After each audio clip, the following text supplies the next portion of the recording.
Hey, hi everybody, welcome to the stream. We will just start in a couple of minutes. We'll be solving this CAT 2021 slot 1 RC. So we have the link in the description, so you all can open it at your end as well. But what we'll be doing in the session is we'll be just quickly looking at the questions, and then I'll give you guys time to read, and then we'll discuss and solve. So just stay tuned, but yeah, just keep the link also open at your end so that if you need to, you can go back and forth and all of that. Are you all able to hear me? Can someone just put it in the comments? If you're able to hear me, just put a yes or something like that. Okay, great. Yeah, good stuff. So you guys can hear me. So let's start off. So we'll follow the usual technique which we follow in our classes. Now, those of you who are new, what we do is we look at the questions first and then we look at the passage. So what I'll be doing is we'll quickly just look at the questions and then I'll give you guys 5 minutes to read the RC and then we'll look at the questions. Yeah. So now let's look at this first question. According to this book review, A Thirst for Empire says that in addition to profit-motivated marketers, tea drinking was promoted in Britain by all of the following except. Now, this is a direct multiple question. There will be 3 reasons which will be correct, as in tea drinking would have been promoted in Britain for any 3 out of these 4 reasons, and whichever is not the right one, that would be the correct choice. So we'll not be solving it in between or anything, but you can see we are already getting some idea about the passage itself, right? We know that, this is a book review. We know the name of the book, A Thirst for Empire, and we also know that it's about tea. So we've got some idea about the passage. Now let's look at the next question.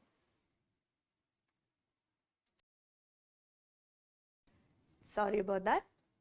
Now in the second question, the author of this book review is least likely to support the view that. So this is probably an inferential question, could also be a direct multiple if the options are factual. Again, if you all are new to these different types of questions, we have a lesson video about it on mockat.com. So that's something that you can check out. But coming back to the question, this is again something which we will solve after we are done with the entire passage, because we'll have to understand the author's point of view and find whichever is the one that the author would be least likely to support, or whichever the author would disagree with, or whichever might not be factual, right? So again, something which we'll solve at the end. Now this third question is something where we can look out for this particular phrase, conflating consumption with virtue. So what is consumption? Consumption is nothing but, we are consuming something, we are using some product, we are eating some food, we are drinking some tea in this context, we are buying something, any of these, right? So that's consumption. Now conflating or mixing consumption and virtue. So we'll have to understand what is the context of consumption, perhaps consumption of tea along with this once we come to the passage, and then we will solve this question. Now coming to the last question. This book review argues that according to Rappaport, tea is unlike other morality products because. So this is again something which we can watch out for. If we understand why tea is unlike other morality products somewhere in between the passage, we can come back and solve it then and there. That's something which I always recommend for the exam because that saves time. So let's see. So couple of things that we are going to look out for while we are reading. One is this conflating consumption with virtue. You all can see that it's in quotes, so that means it'll be there in the passage.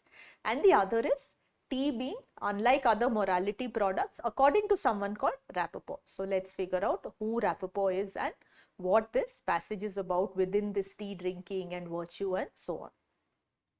So let's start off. What I'll be doing is I'll be giving you guys 5 minutes to read the passage.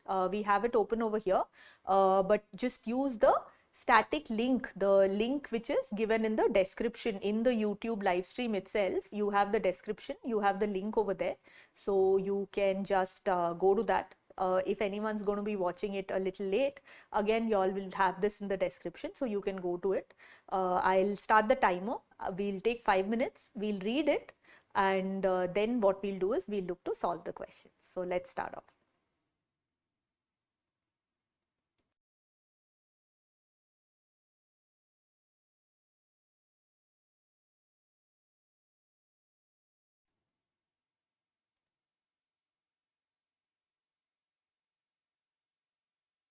So I've started the timer and you should be able to see it on the top right, this is where it is. So just keep a track or keep an eye on the timer also before, while you're reading. In case if you're done before, that's great. You can start solving the questions. If not, anyway, just 5 minutes is enough. Just look to solve the, or just look to read the passage itself.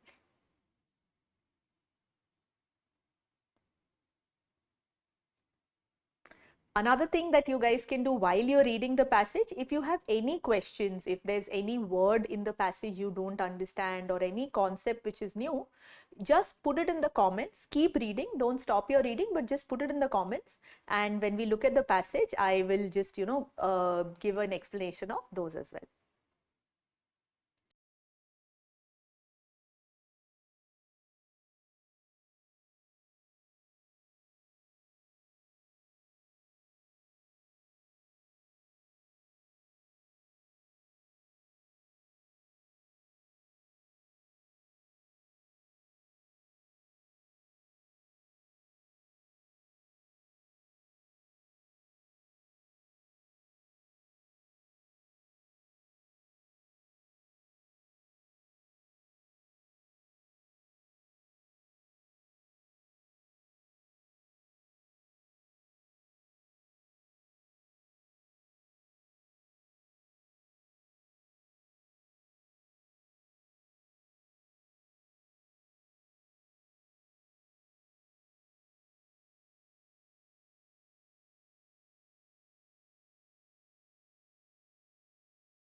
So what I was saying here is that the first term, right, conflate consumption with virtue, which we have in the question, that is something which we have it over here now. Just a sec, let me probably just put it in the comments and get a confirmation if you guys are able to hear me. Yeah, okay, awesome, thanks. Sorry guys, sorry about that. Really sorry about that. So let's start off here. Okay, so now coming to this. So the sleight of hand or sleights of hand is nothing but some sort of, just imagine like, you know, a magic trick. So something like, you know, let's say card tricks or something. So you use your dexterity of hands, right? You use your hands to basically fool the audience. So doing something like that so that people are basically mixing or confusing consumption with virtue. So what is consumption? So we'll take the example of tea itself here, right? Because we know that this book is about tea. So think of like, you know, drinking tea, or, you know, consuming anything, buying any product, consuming any food, any purchase, anything which we buy and use, confusing that with virtue, confusing that with something which is really good. That is a central theme in this book. So yeah, so now she's this historian that's written this book, Thirst for Empire. Now she's explaining how consuming tea is something which was confused or mixed with virtue, right? So consuming anything, that's something which we do for our own enjoyment, our own nourishment, whatever it is, right? So we might, you know, eat something because of course we need to eat. We might drink tea because, you know, it's something which gives us energy, or we like the taste, or, you know, some nourishment we are getting. How does that become something virtuous or something good? That is what she has explained in this book, which is a history of tea. Hey, thanks guys. Yeah, good. Yeah. So then let's continue. Now let's understand a little bit more about this conflating consumption with virtue before we answer this question, right? So continuing here, now what's happened? How did tea evolve from an obscure China drink to a universal beverage imbued with civilizing properties? So now this is something which is starting to give us the answer. Tea was somehow linked to civilization. So maybe, you know, only civilized people had tea, or, you know, it was in some way a form of civilization, a form of good manners, something of that sort, right? And then we get to the answer. How did this happen? How was drinking tea or consuming tea, you know, conflated or mixed with virtue? How did drinking tea somehow become like a signal for civilization?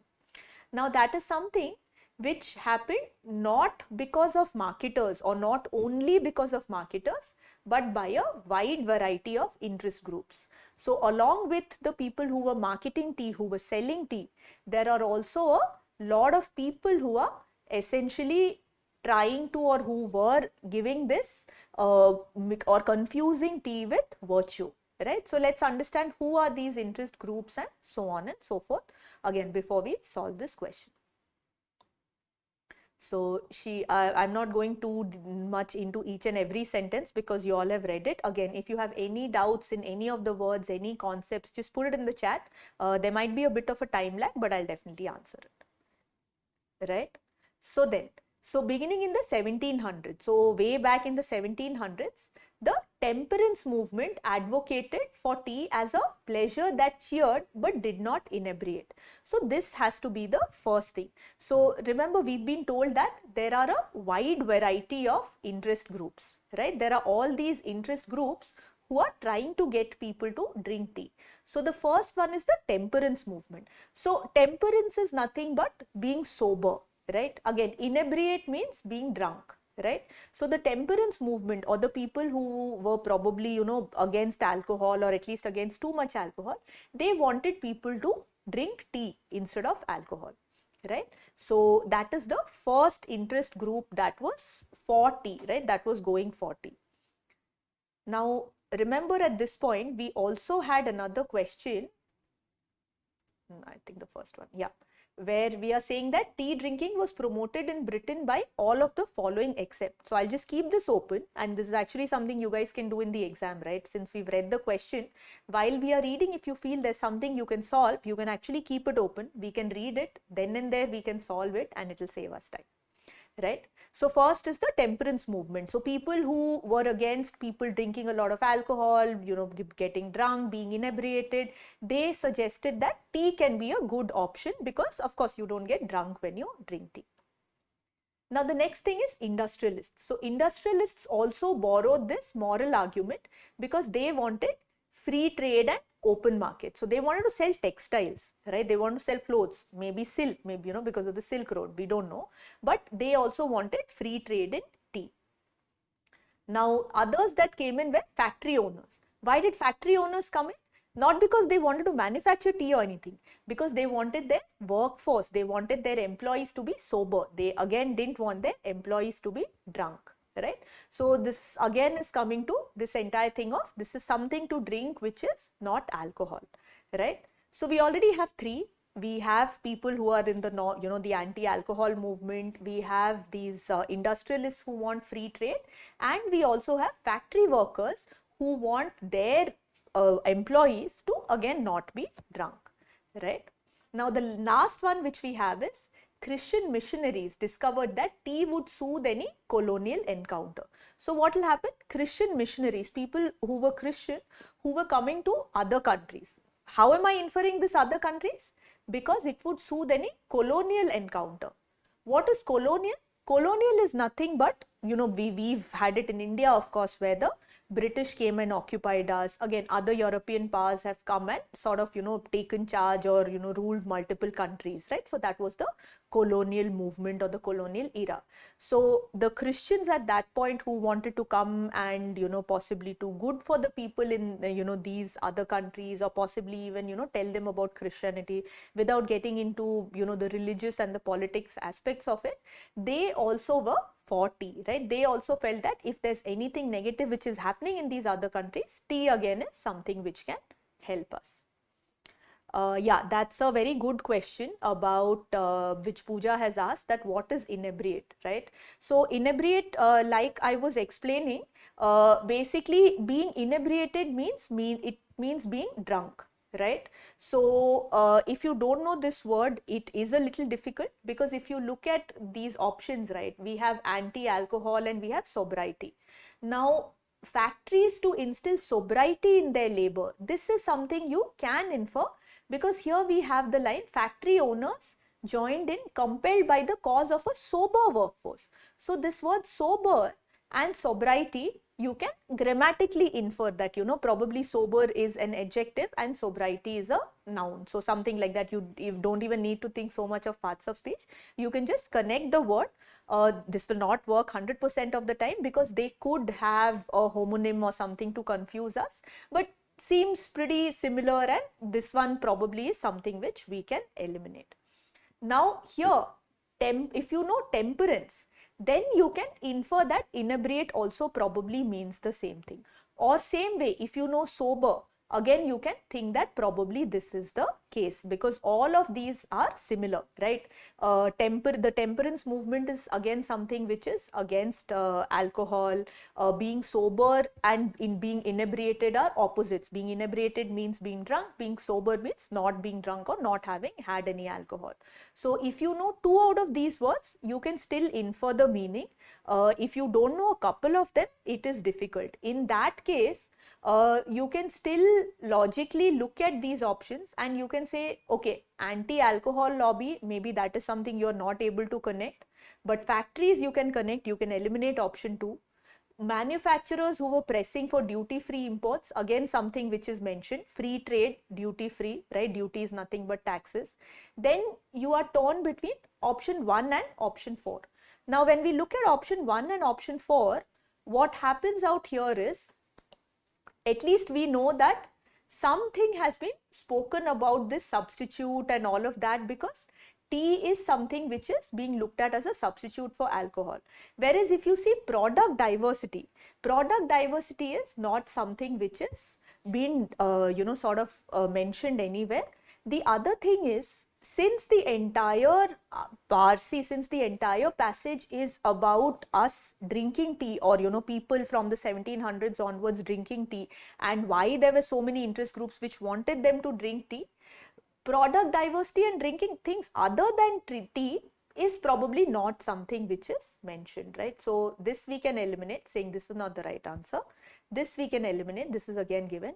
If you are confused between option 1 and option 4, then what you can definitely do is, you can go for this option, saying that this is 100% not given, and anti-alcohol is probably something which I can infer from either temperance or inebriate or sober. So it's a little bit of a calculated risk that you are taking when you are selecting this option. Yeah, Pooja, because there's a lag, I'm sort of not waiting for your comment. But in case if you have a comment or you still have a doubt, just put it in the chat, and the moment I see it, I'll again come back to this. But yeah, so we've sort of, solved the first question. So let's just reconfirm this. So Temperance Movement, nothing but our anti-alcohol lobby, right? So they wanted something as a substitute for liquor, something that did not inebriate. Factories, again, factories wanting sober workforce. Manufacturers who were pressing for duty-free imports, again, something that is mentioned here. Here again, we have to grasp a little bit, right? Free trade and duty-free. These are things which we have to understand that both are the same thing. So free trade is simply, you are let's say buying tea in some country, let's say China or India, and bringing it to your own country. So you're not supposed to pay duties or taxes, right? So the industrialists wanted free trade in tea because they also wanted free trade in textiles, right? So this is option 3 which is given.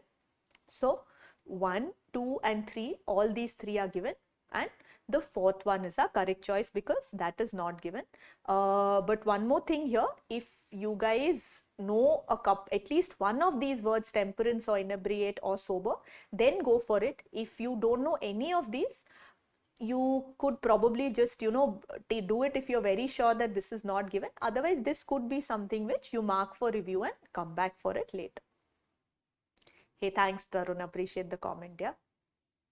Okay, now let's come back to the passage. So again, any doubts, guys, in the first question, just put it in the chat, and there'll be a little bit of a lag, but I'll definitely come back to you. Okay. So now we already know what are the things, and we don't need to take notes or anything for these interest groups because we've already answered this question. So let's quickly come to the next one, right? So another thing which we've already understood also is this conflating consumption with virtue, right? So conflating consumption with virtue in the sense that when we are consuming something, there is some benefit. Now this benefit itself, we can see here for tea, is coming not from any benefit of drinking tea or tea by itself being helpful or nourishing for us. It is other advantages. Tea does not get people drunk. Tea should be allowed to come in duty free. Tea is good for any colonial encounter. All of these are the reasons that are given. So now we have understood why tea was basically looked at as a virtue, right? The consumption of tea was something that was looked at as a virtue.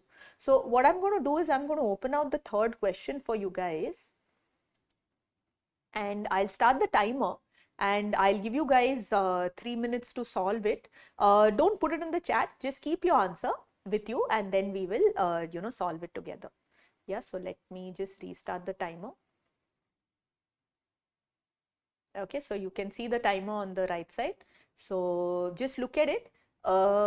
Just try to think which of these 4 options could be looked at in the perspective that, if you consume this, or if you, travel somewhere, or you buy the product, that is a good or a virtuous thing to do outside of the product itself, right? So that's it. Now over to you guys. Just try and solve it.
Okay, that's a good question. Ergonomically designed, I will just answer that right away while you all are solving.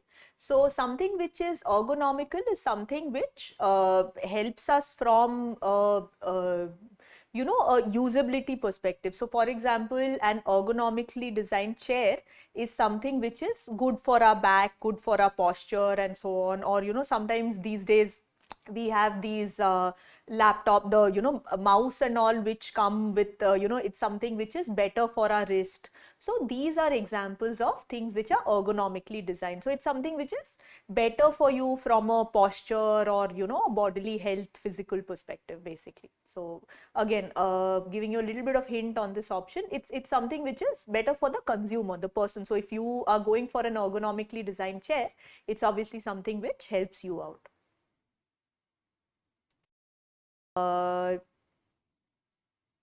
Yeah, so I was just saying that what we can do is we can just answer this question with logic, right? So when we are speaking about conflating consumption with virtue, all it means is any of these, right? So whether we are traveling to pristine locations, or whether we are buying ergonomically designed products, or sustainably farmed foods, any of these, as long as we are using these, it should be something which is looked at not as beneficial for us, but also beneficial for something else, perhaps the earth, the environment, other people, society, or so on.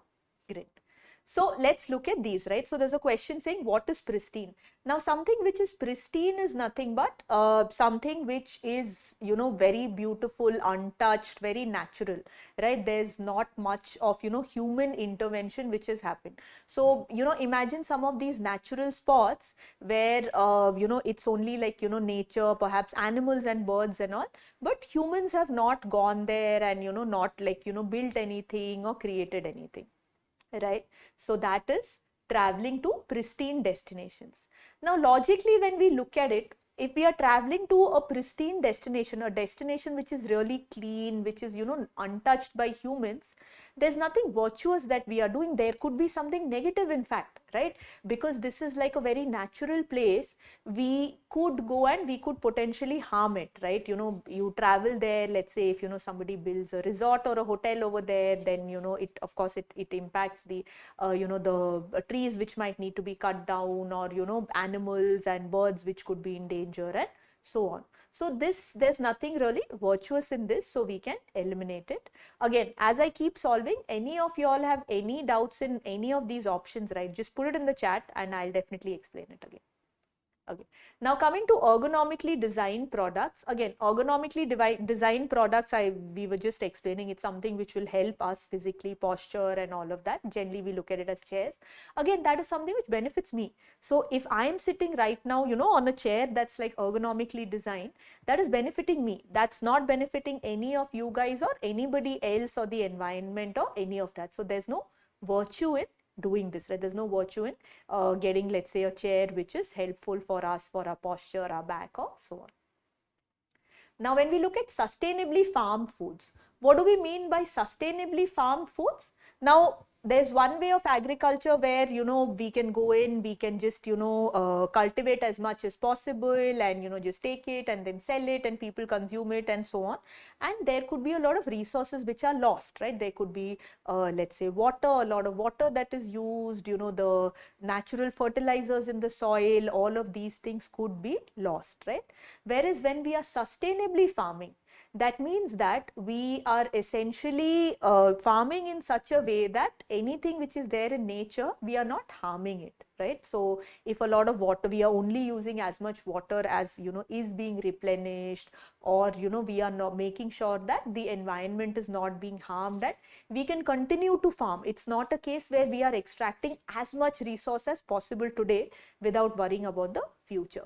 So this is definitely something which is good for the environment. This is something which is good for, people in the future, because we are not like, just greedily grabbing all the resources and all of that. So this probably is our correct choice, because this is something which is virtuous, right? Instead of just farming as much as possible and taking as much as possible from the earth, we are doing it in a sustainable basis. We are giving back. We are minimizing any damage which is there. So this is probably the correct answer. Let's quickly look at the fourth one. then we'll go with this. Okay, now natural health supplements. If you ask me, this is a bit of a trick option, because we have natural over here. We might think that, you know what, this is something which is good, right? We are not going for artificial chemicals or anything. We are going for something natural. But again, there's nothing virtuous about it. We are not doing good for anyone else, right? This is something which will help me. If I am, you know, consuming something which is natural, instead of going for something which is artificial and filled with chemicals, it helps me. It doesn't help, let's say, you know, other people or the environment or anybody else. So again, we can eliminate this. So this one is a tricky option. Another one, I always feel traveling to pristine destinations is again similarly a tricky option, because, you know, it just gives that feel of, oh, you're going to like a very natural, untouched sort of place. But you have to think of which one is helping people other than the person that's consuming. So that is only option 3. So I'll give you all 10 seconds for any doubts if you guys have. Otherwise, we will, you know, sort of start with the next one. So now we've understood all of the benefits which are there of tea, or at least, you know, all of the benefits which people thought at that point since the 1700s which were there. Let's read on a little bit more and find out what happens next in the RC. But it was tea's consumer-directed marketing that most closely portends current trade debates. So the way we are having, you know, trade debates or trade discussions currently, it's pretty similar to the way tea was basically marketed to people, right? So tea was marketed keeping the consumer in mind. Now, how did it happen? Now, one example here is the farm to table movement. So what happened? There was a lot of anti-Chinese sentiment. Now here again, we need to know a little bit and know that tea is something which originated in China. So that is something which, you know, even if we are not very sure, we can of course infer it that there's some connect to China, and something similar to the farm to table movement. What's the farm to table movement? Something which is coming straight from the farm or from the farmer to us, not too many middlemen in between or companies in between. Again, don't worry about it. Let's just get the gist of it. This, of course, you know, we are looking at this passage from the perspective that we have to get the answers right. So here and there, if there's something you don't understand, some concept or something in a mock or in the actual exam, it's all right. Try to infer from the paragraph. If there is something, some word or something which you cannot understand, or again some concept which is new, when you're solving it for practice, you can always, you know, check it at the end. But if you're not getting why, you know, what is farm to table or why anti-Chinese sentiment, don't worry about it. We are not looking to major in history. We just need to solve these 4 questions. Right? Okay, so after that little bit of a digression, coming back. So now there was this anti-Chinese sentiment and concerns over trade deficits and all that, something similar to the current farm to table movement. So what happened? Now Lipton, which again is a company that, you know, produces, sells tea, manufactures and sells tea, they started advertising from the garden to the teacup, originating in British India, right? And supervised by educated Englishmen. So now again, see here, they're not speaking about the taste of tea, or, you know, they're not speaking about any benefit of tea. They are simply saying, you know what, don't worry, our tea is not made in China, is not brought from China.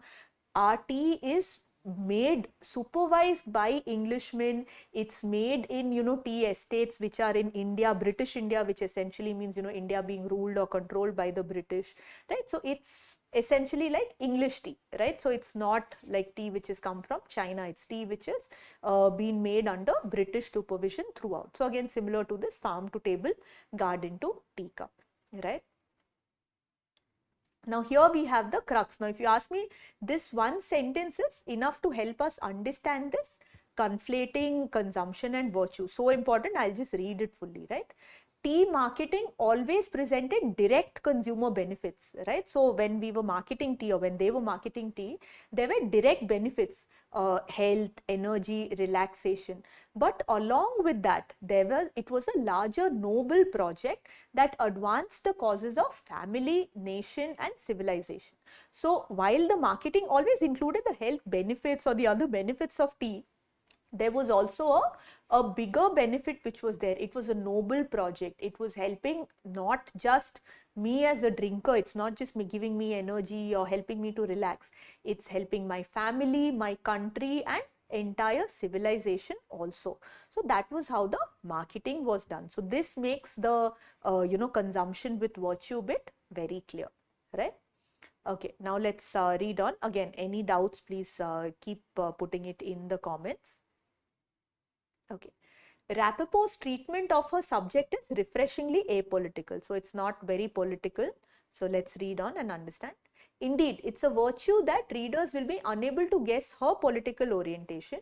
Both the miracle of markets and capitalism's dark underbelly are evident in T's complex story.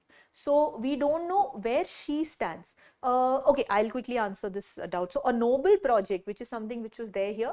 So something noble, again, similar to being virtuous, being good. So you're looking at it as not something you are consuming just because it will give you health or energy or a relaxation, but something which is actually, like something like, if you might have heard of the term for the greater good, right? So it's like that. It's, if you're being noble, that means, you are being good, you're being virtuous, you are helping someone else out, so it's again a similar word to good.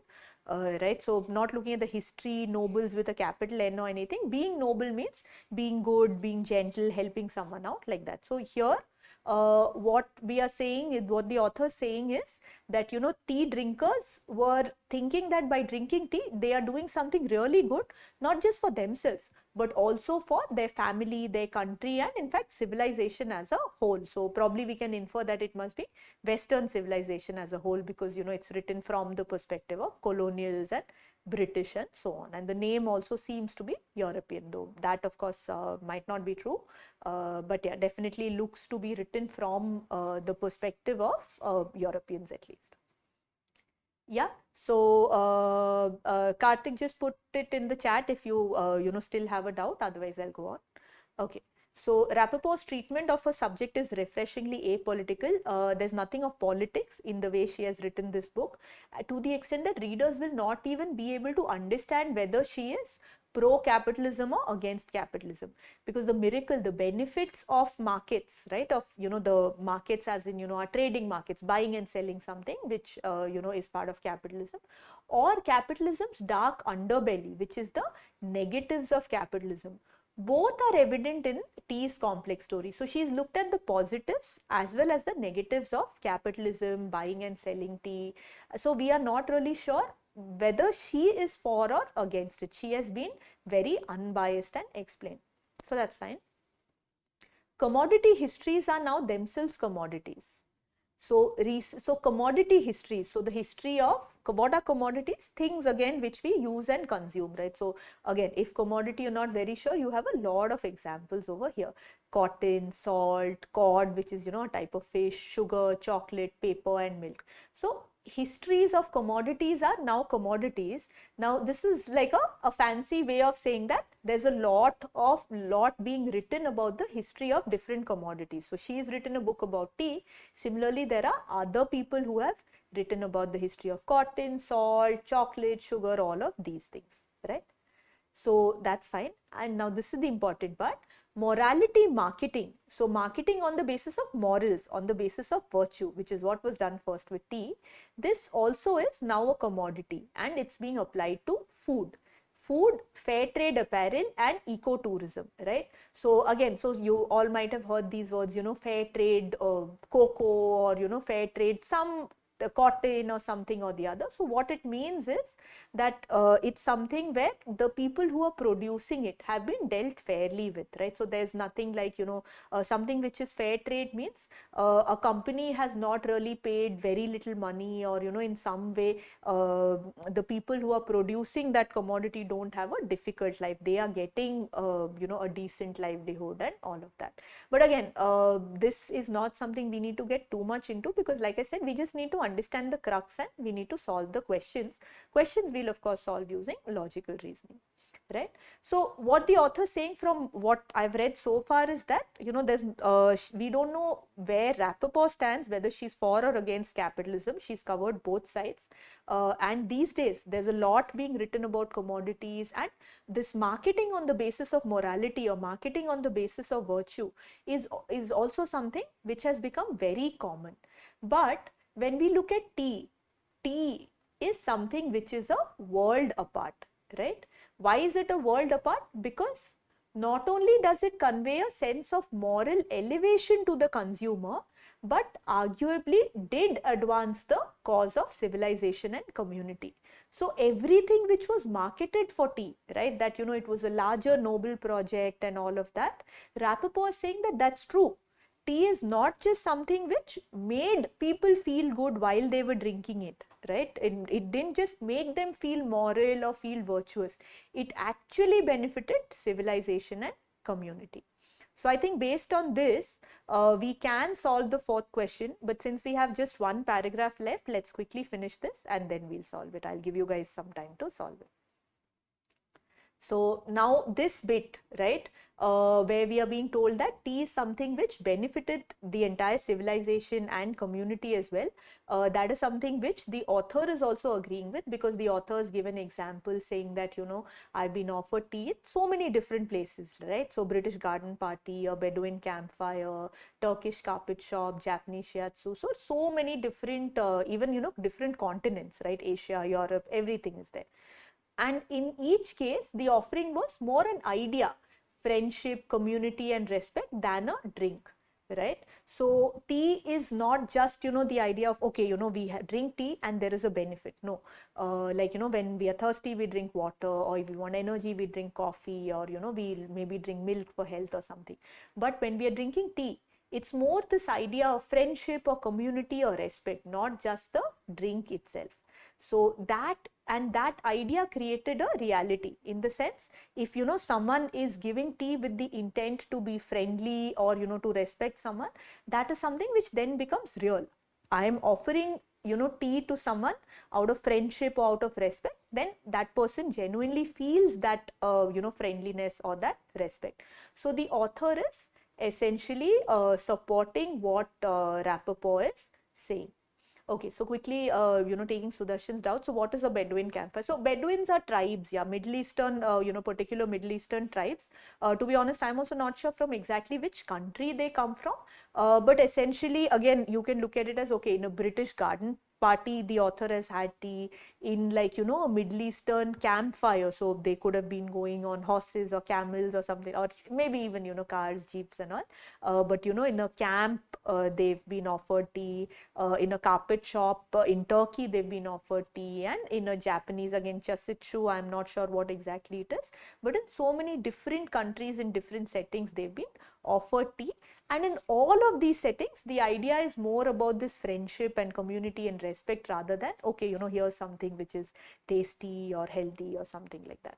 So that's what the author is saying. So here the author, by mentioning all these different countries and different settings, the author is explaining how tea is something which is spread across the world and is appropriate in so many different times, or where the idea is not to give something to drink, but to suggest friendship or respect and things like that.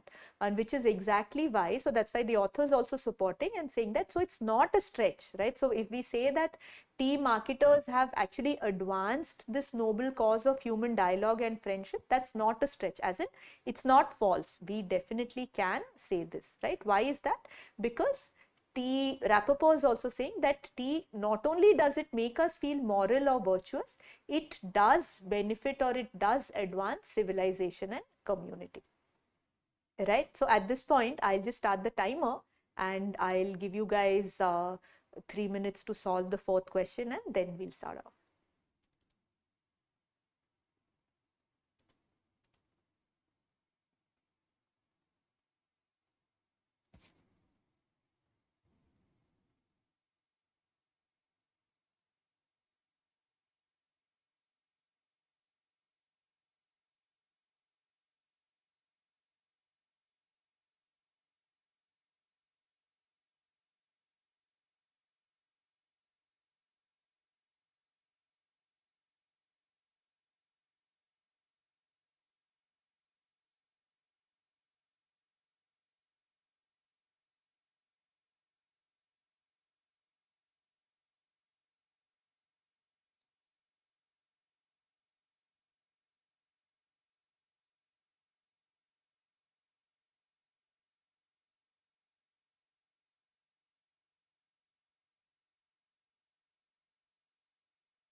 Okay, Karthik, I'll answer your question once the timer is up.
Okay. Now coming to this one, so I'll quickly take Karthik's question first. If the author is positive about tea marketers, so the answer is yes, because Rappaport is also saying that tea is something which did arguably advance the cause of civilization and community, and the author is also saying here that tea, along with the benefits of tea itself, it also suggests friendship, community, and respect, and it creates that reality, right? Whatever is the intent with which tea is given, tea actually helps to create that reality.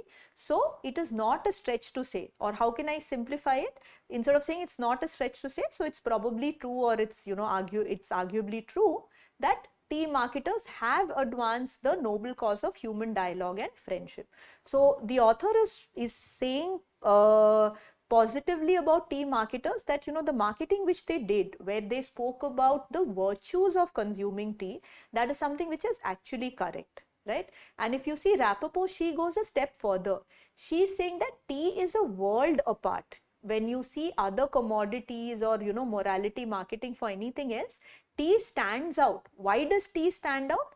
Because it is not just that the marketers or the people who are marketing tea have just convinced people randomly that yeah, it's something which is moral, something which is virtuous. It actually advanced the cause of civilization and community. So they're both definitely positive about marketing tea as something which is virtuous. Okay, now coming to this question, hopefully all have solved it. Now, this, right, according to Rappaport, tea is unlike other morality products. If you see this part which I have highlighted, this is nothing but another way of saying it, right? Tea is a world apart. Now we have these two commas. So Rappaport makes it clear that tea is a world apart, right? Which is again another thing, like tea is unlike other morality products, right? So morality marketing is a commodity. A lot of commodities have been written, commodity histories have been written, but tea is something which stands out, something which is unlike other products. Now why is that? Because it did advance the cause of civilization and community. So the closest option which we have here is this one. It had an, sorry, it had an actual beneficial effect on social interaction and society in general, civilization, community. So we can see that these are similar words. So this has to be a correct choice. Now if you see these two options were given in a different context. Here, because our question is saying tea is unlike other morality products, because we have to look at only this part, right, from here to here, because this is the part which is about tea being unlike other morality products. So option 2 and 3 are factual, but they are just not answering this question, so we can eliminate it. And appeal to a universal group, again there's a little bit of an example about people from different countries and all that, but the idea is not so much about the universal group but more about the idea or what T is trying to convey. So again this option also we can eliminate. Hey, you're most welcome. Yeah, good. Yeah, good to know that the lesson videos are helping you guys. So that's good stuff. And anyone, any doubts in the fourth question, let me know. Otherwise, we'll go to the second question, which is the last one.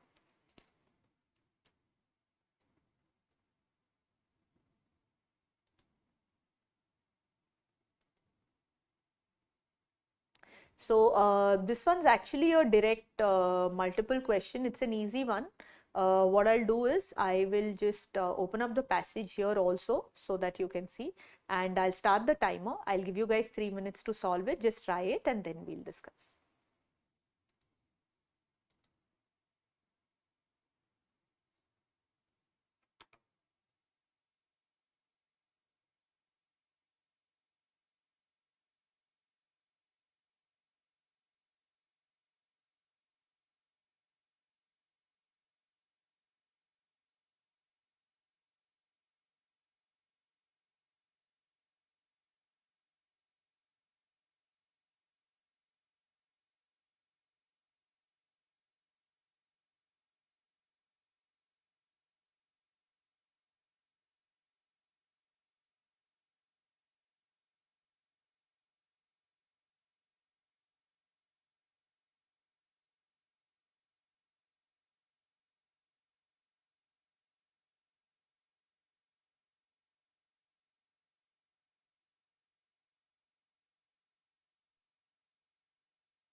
Okay, so this one's a slightly tricky question, so hopefully you guys got it.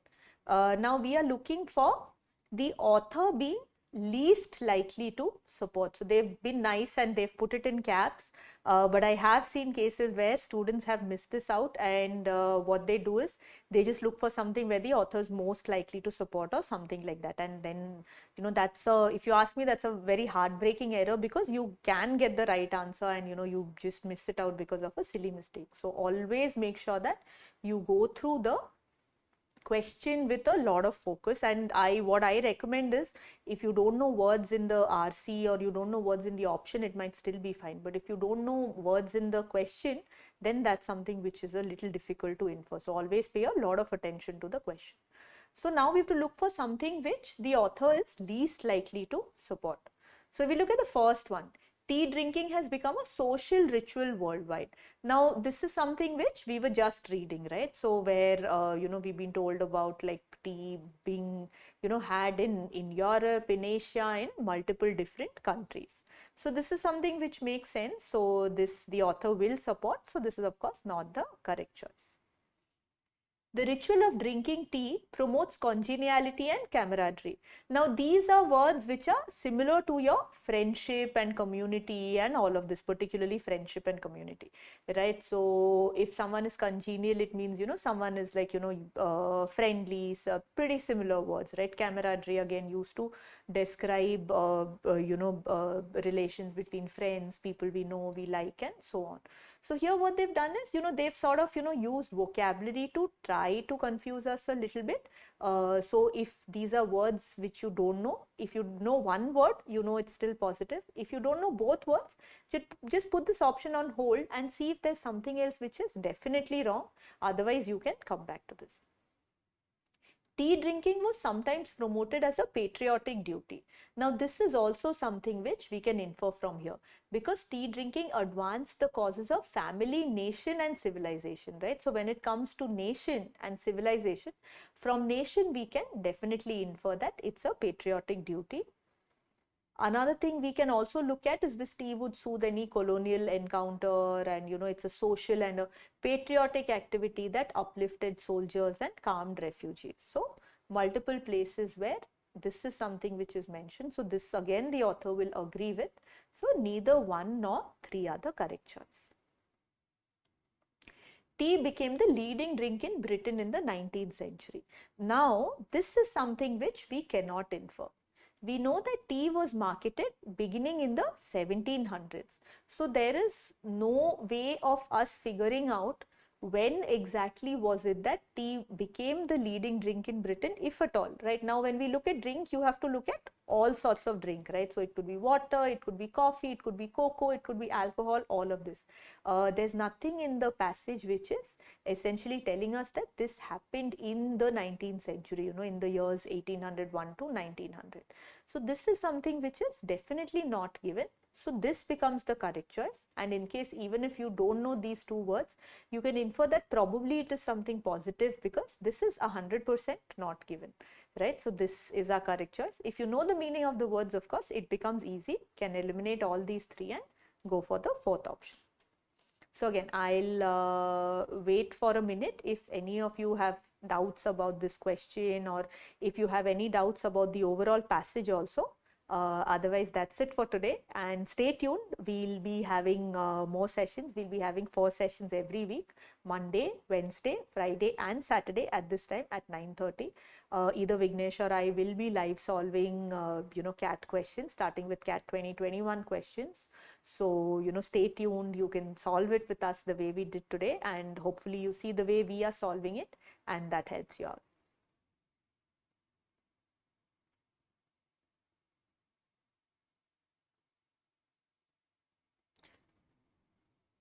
Aside from this, if there's any other type of video that you guys want around CAT or around MBA, just put it in the comments, and we'll be happy to create something on that. And if you guys want to know more about the lessons and all of that, you can just visit the site mockat.com. The link is in the description, along with some of the other free resources that we have, YouTube of course, but the Telegram channel where we share a daily reading link and a bunch of other stuff, Instagram and all of that. So all the best to all of you for your CAT prep. And yeah, just keep watching the channel, subscribe to it.